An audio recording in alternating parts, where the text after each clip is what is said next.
Though it seems that suffering happens because someone has done something to you or me, or that we are the victim of a societal pressure or occurrence, injury, it may seem that suffering is someone doing something to us, that something is happening from the outside inward. But what if I told you that we suffer because of our own thoughts? What if I told you that we cause our own suffering? And now someone is going to think of a child who is injured, or a time in their life when they were younger and felt more vulnerable or were perceived as more vulnerable, and they were injured and they suffered. And we can look at the world wars and all the catastrophes and things that we are being shown and all the suffering that's going on in the world. And we can say, look, I can point to this. This is the cause of that suffering. They actually dropped a bomb on that country. They actually colonized those people. They're actually benefiting from the oil derived from that country where they took farmlands. And this is actually why they suffer. They are suffering. Okay. Now, I'm not saying that this stuff isn't happening, because it's what we are perceiving as happening. And I'm not even going to go very far into the illusion of things, because that isn't helpful here. What's helpful is realizing that we are experiencing a reality that has been constructed by very advanced technological giants who know how to make things appear in a certain way. And the bodies that we dwell in, we've always thought was a creation of the Most High, the Almighty. But what if I told you that the body is also a machine built by the magic of an advanced race of beings? Our soul is eternally and always free, but our bodies belong to the earth. And so when I say all of that, what then can we say about suffering? Side note, I have suffered, right? I, with all the things that happened during my childhood, from SA to molestation to abandonment to worse, bullying, name calling, all of it. Feeling less than because I'm in a female body, less than because there's certain perspectives about race in this country. I suffered. Like, I literally suffered. I felt ashamed. I felt embarrassed. I felt like there's something wrong with me because the country felt like there's something wrong with us. I felt I didn't want to share my life with people because of the things that happened to me. I felt like I needed to isolate and I couldn't speak on these things. I was suffering. I was suffering. And from time to time, I catch myself suffering now.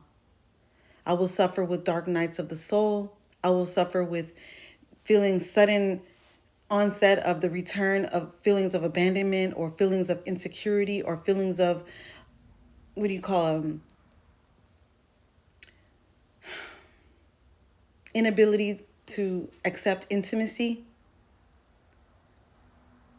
Okay? Intense insecurity. And I suffer. But what is it? What is it? Because when we look at the world from a balanced point of view, and we look at the world from the eternal, non-linear point of view, we can see that every single thing that we encounter or experience, we have an option to perceive it in a certain way.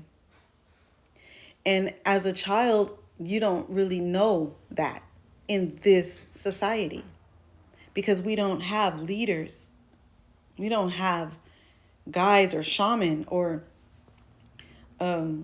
facilities. We don't have the infrastructure for learning about ourselves, our real selves.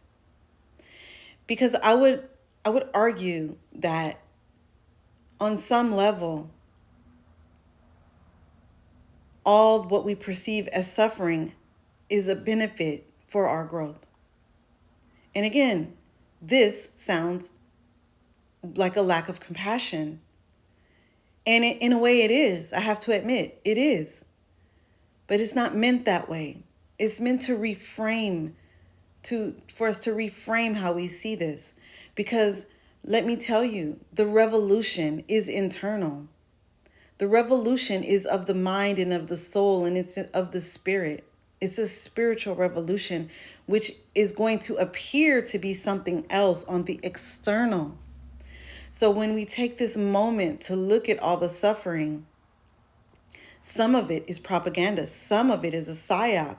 Some of it never happened the way we may remember, because our memories are also not infallible. Consider the Mandela effect. A third of the population will remember Fruit of the Loom looking a certain way, right? Or Curious George having a tail or not, right? There's many. There's endless. I experience them kind of often. Like I'll say, no, I clearly remember this way, because I'm paying attention to the details of the external, because it's highly relevant to our revolution and our evolution. And so I know this conversation is difficult, and it's likely triggering, because it's triggering me as I'm speaking about it. I'm right now considering who is going to be offended, and am I speaking from a place of ego, making sure that's not the case? What am I trying to say here? Why am I talking about that? Why did I wake up from sleep, from meditation, to think about this? Well, I tell you, it is because in order for us to grow, to learn, to accept our life as it is, as it happened, we have to look at it with joy. We have to say, I accept that happened, and I no longer need to suffer for it.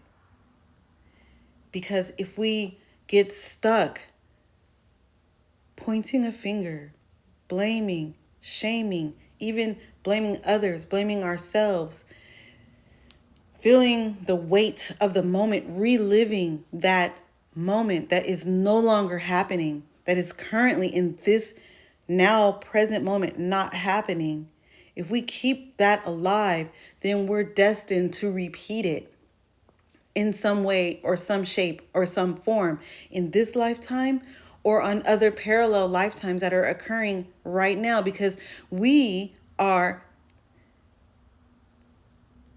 focused on calling it a suffrage or a suffering.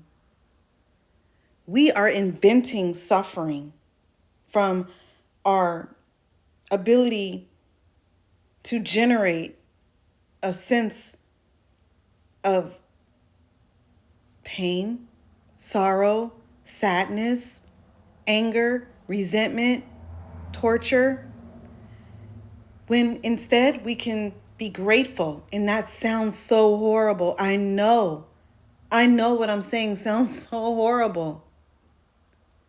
But hear me out, okay? The moment I looked at my childhood issues from this perspective, they stopped haunting me. They literally stopped haunting me. My own demons had nothing. They had nothing to use. There was nothing in the media that could be used to create, and I put that in quotations, to create a place for me to suffer. Because I'm free. I liberate myself from suffering. So when we look at the revolution that's happening, sometimes I look at what's happening overseas and what's expected to happen here with Christian nationalism and different things that are expected to happen here.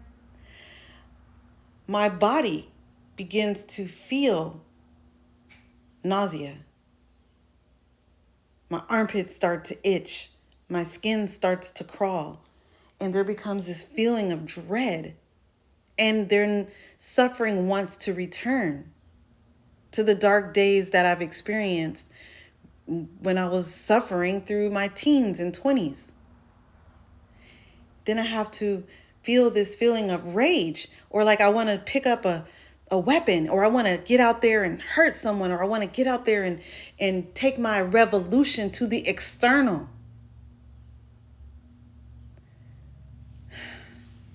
Then I want to be angry. And then I want to fight. And I want to battle. I want to do all these things. And then I realize that's just my body. And that's just the construct. And that's how we're designed. And that's how the wheels turn. And that's how we divide. And that's how division and conquering works. And it will continue to work. So the revolution is not external. The revolution is internal.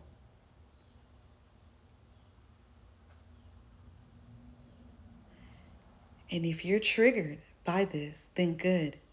Be triggered. Be angry. Be volatile. Be whatever you need to be. But then when you sit down and you quiet down, you shut off some of these knee-jerk reactions to what I'm saying, you're outraged that I'm saying all this, then maybe you can consider, is this true? Can this be our truth? Can this be what keeps people in a cage? Is this what is called the slave mentality? Is this what it is? Is this how probably billions of people are marching headlong in a direction of the oligarchy, to the singularity? Because we can't think outside of the box. We can't see beyond our self-pity. And we can't see that we have the absolute control over how we perceive our experience in this world. And then ultimately, we can't feel compassion for other people who need us to make this revelation happen within ourselves so that we can extend our hand to them. So we can build from ourselves within, so that when we stretch out our hand to others, we can say, hey, like I'm doing now, hey, I know that happened to you, ma'am. I know that happened to you, sir, or darling, or dear, or baby. I know. But guess what? It's not happening right now. It's not happening right now. You have a life to live. And you have love to give.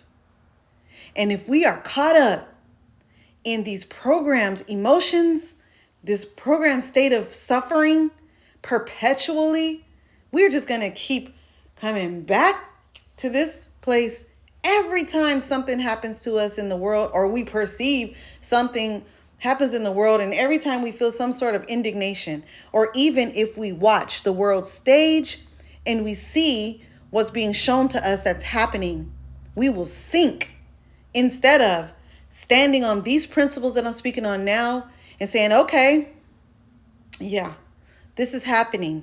I see this is happening. And I see that these people are over there suffering because it's happening right now. It's not in the past. It's happening right now. What can I do about it? What we can do about it is each one teach one. Each one love one, or a million, or a billion. And we go inside of ourselves and we have the courage to face all of what's going to come up when we meditate, all the anxiety, depression, fear, and we get our partners involved with us, build a community so that we have someone to bounce these things off of. And we're not sitting alone with it. And we send love and we open our doors to those of like mind, and maybe even have our hand ready to give or share in the work to rebuild. Volunteer. There's an endless amount of things we could do with this sort of energy. But to just have a pity party, and again, I know this sounds like it's a lack of compassion, but when I speak to you, I speak to me. Because having that pity party, feeling sorry for myself, feeling sad about anything, remembering, recalling, going back down memory lane, what does it build? What does it do? It holds us back. It holds us back. So I say live each day as your best day, because it could be your last. Live each day in a way that your future self, if you believe in a future, would be ecstatic about. And then let suffering, victim mindset, slave mindset, let that shit go. It ain't serving nobody. Not nobody, but the machine. The machine benefits greatly when we are divided, or when we're angry, or when we're caught up in suffering. That's what it's designed for, dear.